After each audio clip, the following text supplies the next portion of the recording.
నమస్తే, welcome to one TV ఓం శక్తి భక్తి channel. Arunachalam లేదా అన్నామలై తమిళనాడు రాష్ట్రంలో ఉంది. అరుణాచలం పంచభూతలింగ క్షేత్రాలలో ఒకటి. దక్షిణ భారతంలో వెలసిన పంచలింగ క్షేత్రములలో అగ్నిభూతమునిగిది ప్రతీక. అరుణాచలం అనగా అరుణ అనగా ఎర్రని, అచలం అనగా కొండ, ఎర్రని కొండ అని తాత్పర్యం. ఆ రుణ అంటే పాపములను పరిహరించునది అని అర్థం. తమిళంలో తిరువన్నామలై అంటారు. తిరు అనగా శ్రీ, అన్నామలై అనగా పెద్ద కొండ అని విశ్లేషణ.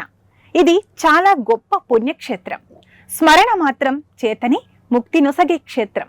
కాశీ, చిదంబరం, తిరువారూరుల కంటే మిన్నయని భక్తులు విశ్వసిస్తున్నారు. అరుణాచలం వేద పురాణాలలో కొనియాడిన క్షేత్రం. అరుణాచలేశ్వర దేవాలయం శివాజ్ఞ చేత విశ్వకర్మచే నిర్మింపబడిందని, దాని చుట్టూ అరుణమనే పురం నిర్మింపబడినదని పురాణాలు తెలుపుతున్నాయి. ఈ అరుణాచలం పరమేశ్వరుని జ్యోతిర్లింగ స్వరూపం కావటం వలన దీని చుట్టూ ప్రదక్షిణం చేయటం సాక్షాత్తు శివునికి ప్రదక్షిణమని భక్తుల విశ్వాసం. రమణ మహర్షి దీని ప్రాముఖ్యాన్ని పదే పదే ఉద్ఘోషించి ఉన్నారు. పాదాచారులై శివస్మరణ గావిస్తూ ప్రదక్షిణ చేసేవారికి మహాపుణ్యం సిద్ధిస్తుందని మహాత్ముల వచనం. అందుచేత నిత్యం అన్ని వేళలా ఎంతో మంది గిరి ప్రదక్షిణం చేస్తూ ఉంటారు. గిరిపైన గల మహౌషధి ప్రభావం వల్ల శరీరానికి, శివస్మరణ వల్ల మనస్సుకు, శివానుగ్రహం వల్ల ఆధ్యాత్మిక జీవనానికి స్వస్థత చేకూరుతుందని భక్తుల నమ్మకం. గిరి ప్రదక్షిణం చాలా వరకు తారు రోడ్డుపైనే జరుగుతుంది.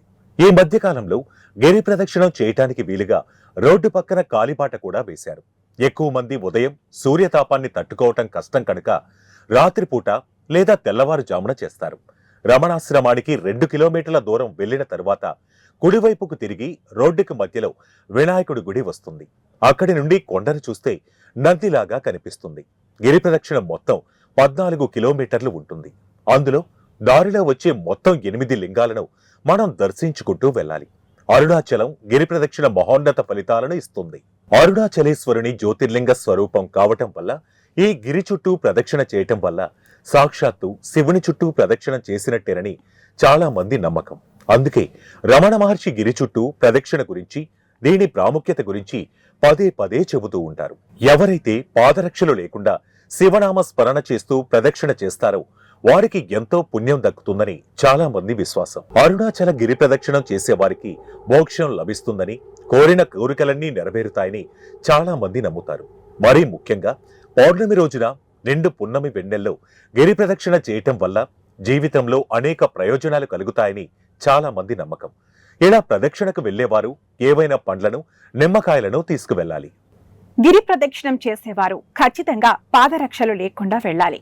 బరువులు ఎక్కువగా ఉండే బ్యాగులను తీసుకెళ్లకండి. ఎందుకంటే గిరి ప్రదక్షిణం మొత్తం 14 కిలోమీటర్ల వరకు ఉంటుంది. పగటిపూట ప్రదక్షిణ చేయడం చాలా కష్టంగా ఉంటుంది. అందుకే ఉదయం 10 గంటల లోపు గిరి ప్రదక్షిణాన్ని ముగించాలి. ఎక్కువ మంది పౌర్ణమి రోజే గిరి చుట్టూ ప్రదక్షిణం చేస్తారు. మిగిలిన భక్తులు ప్రతిరోజు గిరి ప్రదక్షిణం చేస్తారు. ఇది అరుణాచల గిరి ప్రదక్షిణ విశేషాలు. మరొక పుణ్యక్షేత్ర విశేషాలతో మళ్ళీ కలుద్దాం. నమస్తే.